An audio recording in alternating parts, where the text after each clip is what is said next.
Shalom Aleichem, everybody. Welcome. I'm excited you could be here at the launch of a exciting new video series that CHY is undertaking.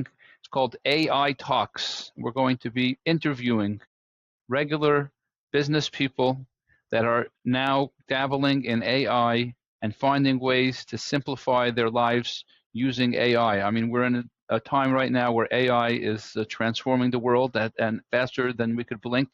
There's amazing advances that are happening in AI. And at CHY, we've done some workshops where we've used professionals, but this is going to be a conversation where we're using people that are not professionals. These are people that, I mean, they're professionals in their business, but they're not AI professionals, and they're just fascinated by AI, and on their own, they've discovered ways to use it that simplify their life in business, and they're going to show us how they did it. And so I'm excited. The first person that we're going to be doing this with is Zalman Nutik. Zalman is a good friend, a personal friend, and a friend of CHY, and actually CHY is now 15 years old, and the very first event that we did at 510 Empire Boulevard, Zalman was there. he was running a startup at the time, and Zalman is an amazing business person, and he's fascinated by AI, and he's tinkering with it all the time. And today we're going to show you two solutions that he came up with.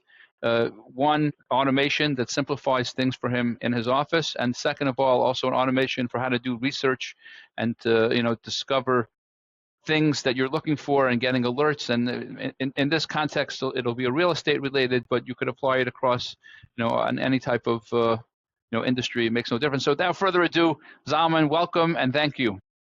Thank you, Rabbi Wardy. I appreciate that the introduction.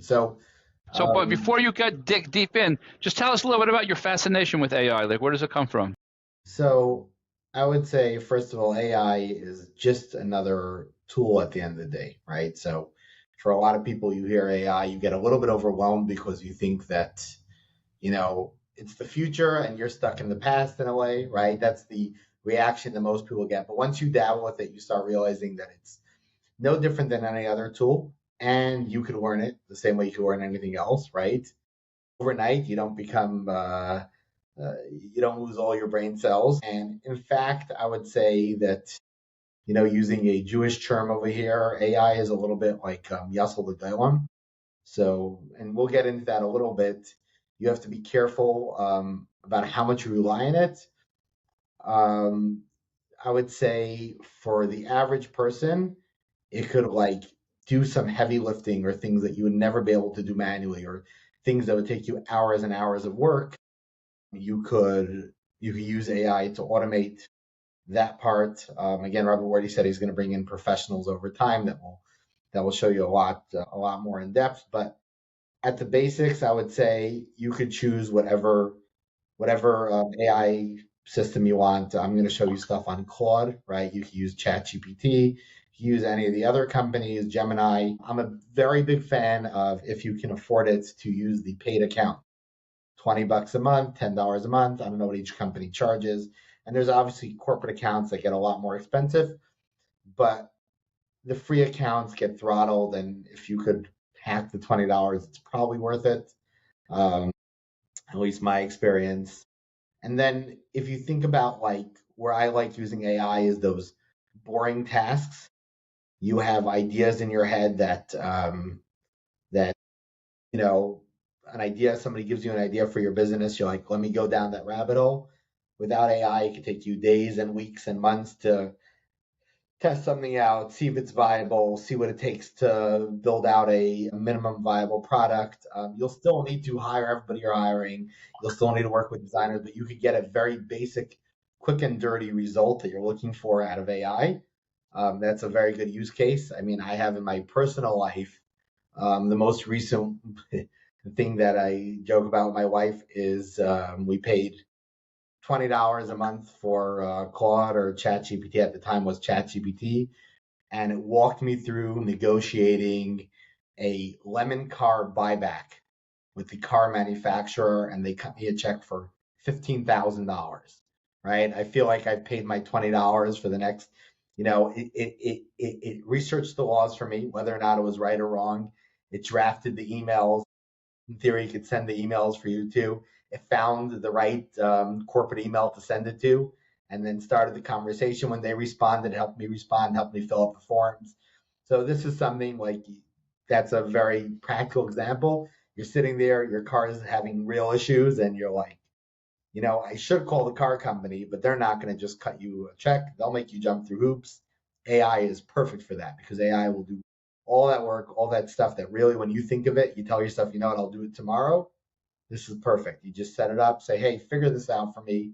Um, something add a little note to that, and this is important when you go down the rabbit hole of AI, is that AI will always be sort of your best friend unless you tell it otherwise. So it'll give you like I think the word is confirmation bias, right? It's kind of Yes. like and I'm It's sure always telling you how good you are and how right you right. are. And the problem is sometimes you want critical feedback, so you have to tell it saying like, hey, do you think this is a good idea without, you know, because if you tell it you want to open a pizza shop, it will come back and say, well, Zalman, you eat pizza all the time. And, for sure you're an expert at pizza. Problem is that's probably not true. I'd much rather the AI. So how you prompt it, the question you ask should be more critical. So you say like, hey, this is my knowledge of pizza. This is my knowledge of running a restaurant. What can you tell me? What does it take, in the state of Florida? And the more detailed you are, the more context you give it, the more it responds back. And you could keep going back and forth. And if you want, I could share my screen, Rabbi. But tell, like before you share your screen, so let's just prep everyone. What are you going to show them So, with right now? so I had this idea in my head to try and buy a little bit of extra real estate besides for the home that I currently own. And, I fell into real estate investing by mistake, which means that I had a house and then I upgraded to a larger house. Thank God I kept my first house, but I never actually invested.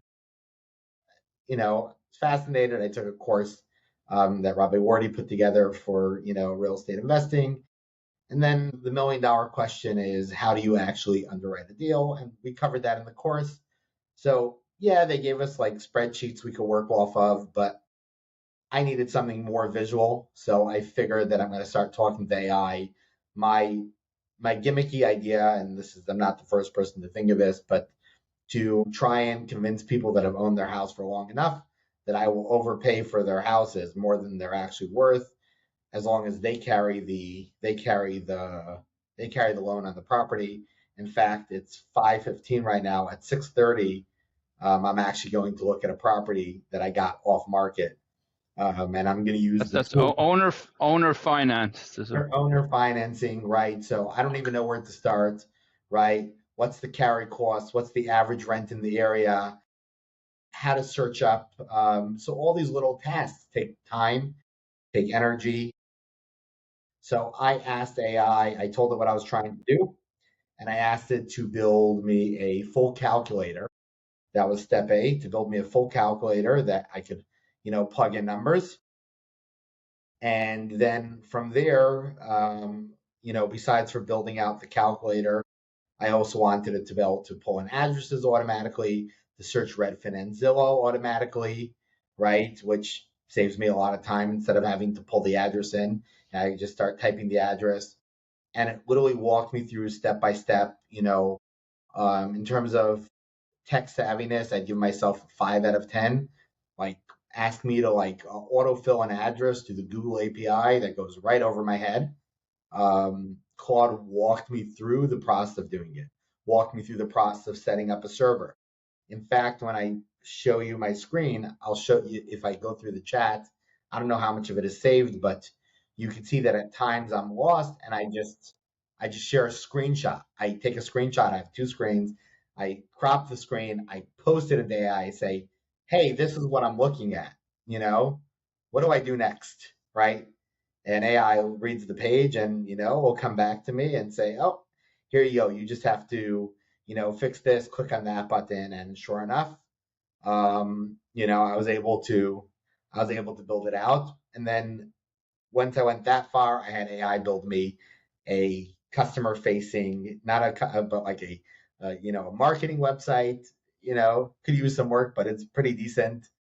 and then, connected it to Zapier for some automation. I don't want to get too technical over here, but, it walked me through every step of the way, and it built out something nice, even built out a system to send out physical mailers. And then obviously when I asked AI, how much money do you think you saved me over here? And I was like, this is easily $35,000 of work. Obviously it toots its own horn. I doubt that was $35,000 of work, but a few bucks, yeah, for So sure. let's show it to everybody. Sure. Okay, let me pull it up. Right, fair enough. Okay, so my last question to AI was what did it build for me?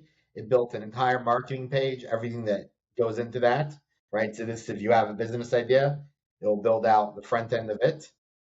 The back end automation through Zapier, it built all of that. And I'm not super technical. It built a deal calculator, which is private to me, and I will show that in a second. And it built out a direct mailing campaign for me to send out physical letters through like a third party provider. And it also researched, Facebook ads for me or whatever, right? And that part is where I'm holding. But if I could show you the end product, would it make sense, Rabbi? I show the end product first? Yeah, go for it. Okay, so this is, I want to see what it shows here. So it built out a basic marketing site. Don't go after me for the wording over here, but it did the whole entire thing where you could type in your address. It'll, this was all built with AI. So it's a pretty clean, simple website. Who's that guy over there? If you go up here, like let's say if you start typing in 3424, when you start typing, you see that it autofills the address. That's the Google API that it built in over there. So it makes me look very professional.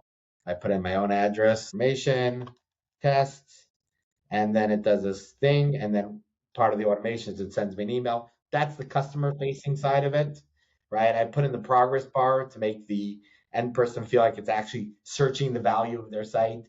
In fact, it is searching Redfin to see what the house is worth, what it sold for recently, all that cool stuff.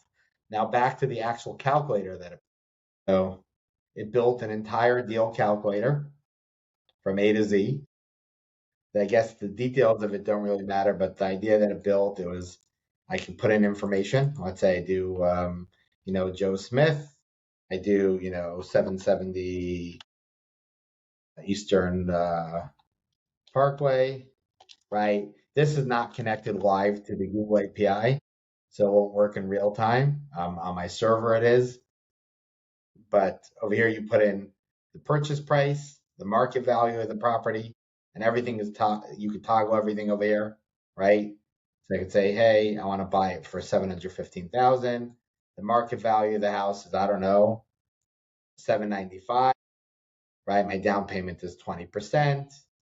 Am I going to pay interest only? Am I going to pay principal plus interest? If I do principal plus interest, how long? Everything that I change over here will update all the numbers for me, right? And then it will tell me that this deal is actually a negative cash flow, but it's an appreciation play, right? That maybe it's a bad deal, up front, you're going to lose $62 a month. It's not great, right? But if I lower the purchase price, let's say, all of a sudden, strong deal, exceptional deal, all the numbers are updating in real time. When I am ready to go, I had to build out a full analysis, which would give me a PDF breakdown that I could send to an investor, right? I don't know if this is going to show up or the sharing is not showing up, but it's this whole report and a beautiful report. And then a seller offer letter. I could generate a PDF to, show the seller saying, hey, this is what I'm willing to pay for your property. And this is why it's a great deal for you, yada, yada, whatever. So this whole deal calculator was built A to Z with Claude, right? And it was a few prompts. And yeah, that's this. I built a whole back end system, a whole front end So system. you have no knowledge how to do this on your own. Claude walk you through the whole entire process. Well, yeah, 100%. And I would say that like maybe my knowledge of like spreadsheets is limited. I could probably build like something basic in a spreadsheet, but not this, this complex. something important that I want to tell you over here is that if you build something like this before you use it in the real world, double and triple check the numbers. Like make sure that the math is correct at least once. Like put in a fake deal, right? In this case, right? You don't want the numbers, because if the code is wrong, it could really put you in a place where you're offering too much for the property. Let's say in this scenario, but yeah, this is one piece of it. And now Robert Wordy, I guess the next piece is going to Yes, crop. I'm trying to think what else. I think just this is something very nice to show people, right? 100%. But I could tell you something that I use in my daily business, right? So this is very practical. So in my in my day to day business, we set up ACH accounts for people, right? For companies that need the ability to process payments through ACH. So there's a checklist of items that I need. I need like your driver's license, a voided check, your EIN letter, some bank statements. It's a bunch of documents. And what happens is that once I get those documents, until now, I would take that information, right? I would have to go through the checklist. And if I had it all, we would then fill out an application. Then you DocuSign the application. And then I send it into, the back end, the risk guys. And sometimes 2 days later, the risk guys come back to me and say, item number 22 on the list, the driver's license you sent in was expired 6 months ago, right? No can do. And that was really slowing down my day to day work, right? That's just an example. The voided check you sent doesn't have the business name on it or whatever. I gave Claude, and you have to be careful with what information you give it access to, but if it's in a closed system, and this is also why I say a paid account is better, because you have some rights when you're paying for a service versus, the free version. I gave Claude access to my drive, and then all I do is I told Claude, I said, when I share a drive link with you, right? When I share a drive link with you of a folder that has this person's information, look through it and go through the checklist. Now, Claude was able to, and it says, okay, that sounds like a great idea. I just share a drive link to it. It opens the drive folder, reads all the documents, and then goes through my checklist and says, oh, this is missing or that's missing. It goes through each item. Says the driver's license looks good. The voided check looks good. It reads the bank statements that are in the folder, and it'll tell me breakdowns like, oh, this is concerning. That's okay, whatever. When it's finally done, I took it a step farther actually today, right before this call, is I then upload my application to Claude. I say, hey, and you can automate this, and I will be automating more. I say, now with the information you have, fill out the application for me, right? So now it takes that information, and I just tried it before. It did like 80% of the manual work. If you think about each application I do is just I don't know, 20, 25 minutes, it shaved 75% of that, right?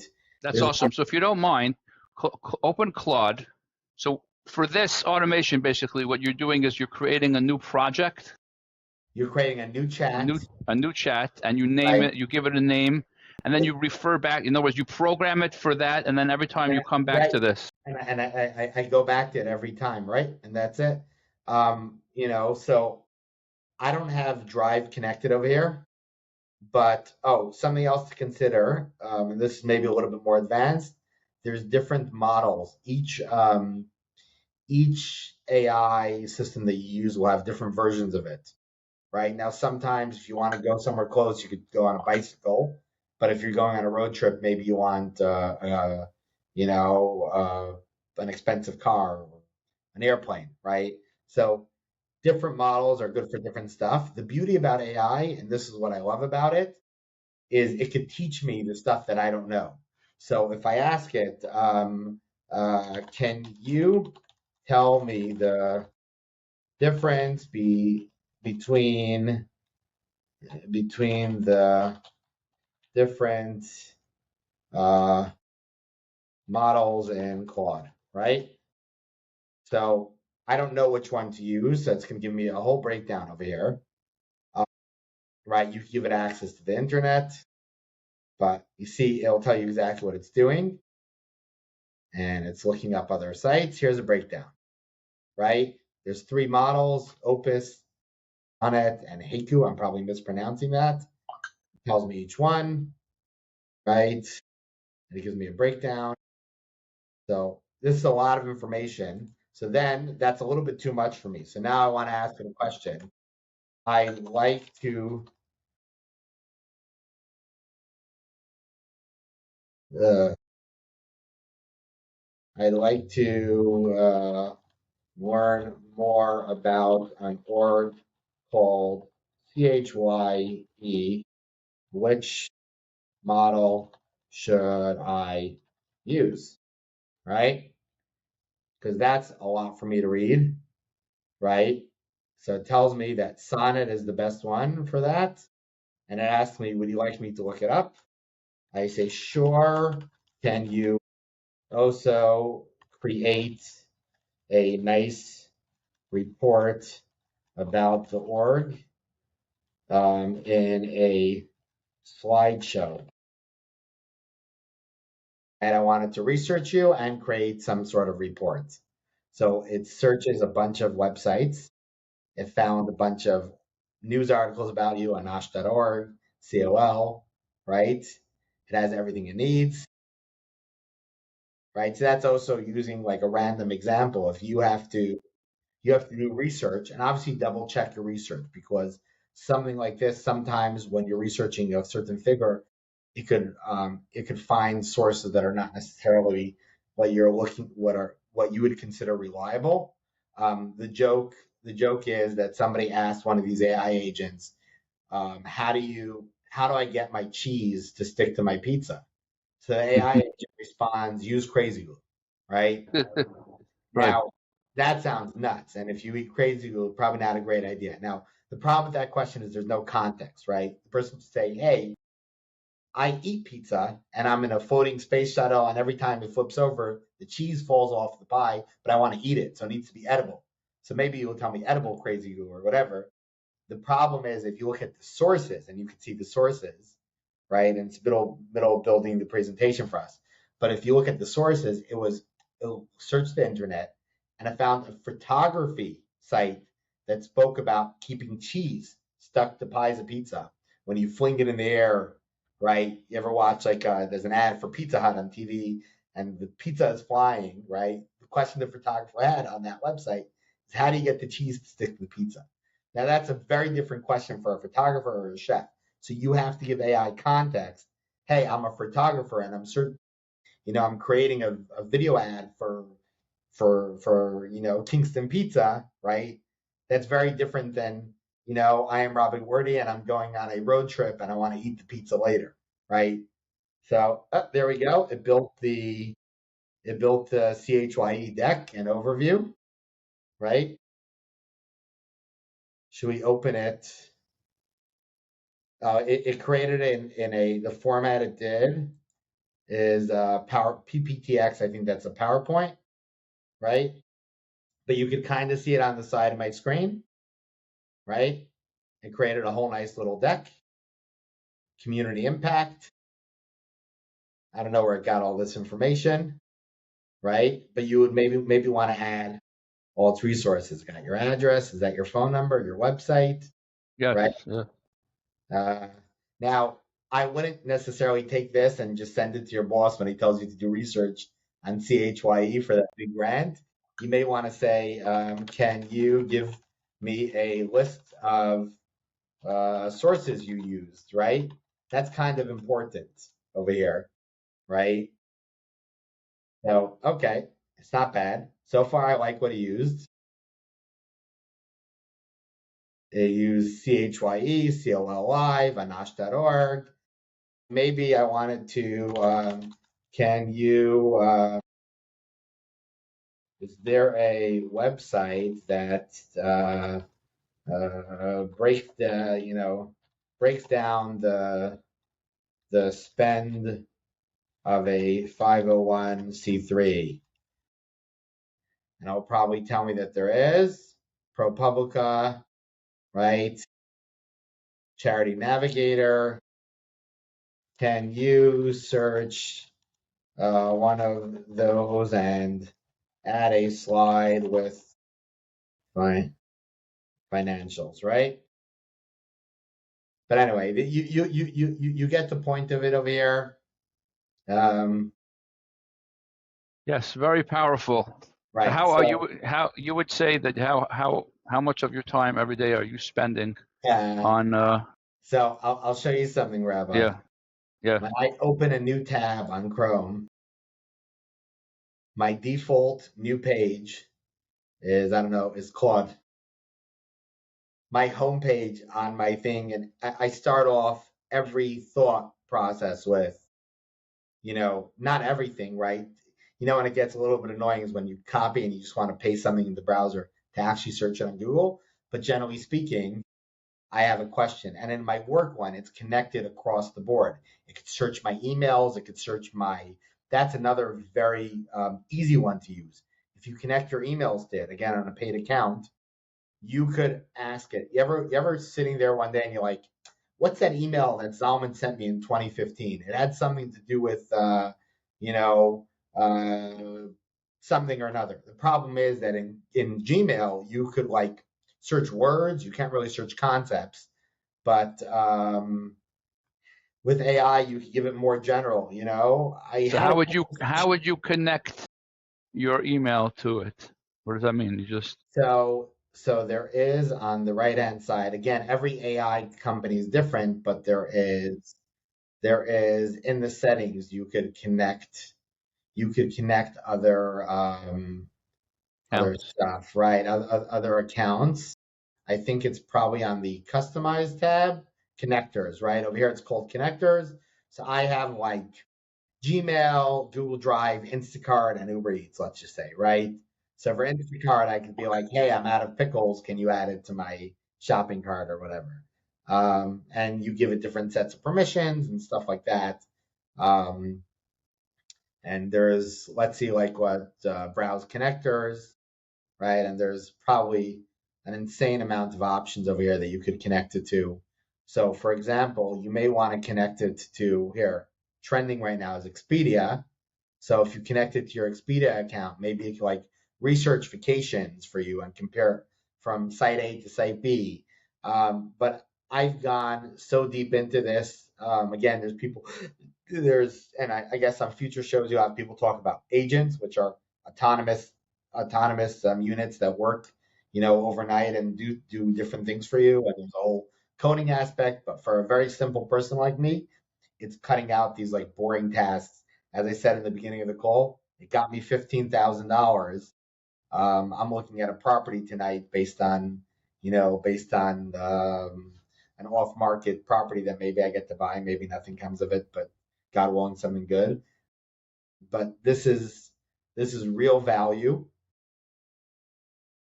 This is Again, very powerful, and it's amazing what you've shown us. And I'll finish with this. I see you're using Claude versus ChatGPT. What was your thought process on that? I find Claude to be better personally. I can't say which one's better. It's kind of like, I think there's more qualified people that can tell you that this agent is better. This AI is better for coding and this is better for research, right? There's a lot of that information out on the internet. But for me, I love the interface and I feel like it's perfect for what I need right now. If I was doing something else, maybe ChatGPT shines in something else. I think that's kind of like asking, which web browser is better? Is it Google? Is it Yahoo? I think we've gotten to the point in the internet that, Google is by far the top search engine in the world or whatever. But with LLMs, you're going to find that every month you'll read another article how this one's better and that one blows this other one out of the water. Um, I was using ChatGPT and I found that the information was very inaccurate, and I find that Claude is doing a million times better. I have a lot of ideas in my head, and the problem with that is that I never finish anything, right? I start ideas, I'm like, oh, it'd be great if I do X, and then the follow through. So this beauty, like I've thought about real estate forever. This has taken me from start, followed through all the way to finish, to the point where I'm looking at a property today, right? I don't know Like that's as far as whether or not a sale comes out of it or whatever. But it took me through the whole entire process instead of me sitting around at the kiddish club with my friends and saying, you know, it'd be really interesting if I bought houses from people and whatever. And they would say, well, yeah, everybody, yeah, a million people do that. And how are you going to do it? And you don't know the first thing or whatever, right? All true, right? And I'd be like, well, I'm going to do this research. And then I get home, Matzah Shabbos, I sit down on the couch and it never happens. Or maybe I look something up on Google, but this took me through step by step, and it was a multi-day. This was a multi-day project for me. I'd come home, 30 minutes, but it's done. It's not perfect, but room for improvement. That's it. Well, this is excellent. This has been a great conversation. Thank you very much for sharing and for opening people's eyes up to the possibilities. Thank you all of you for joining, and stay tuned for our next edition coming soon. Amazing. Thank you.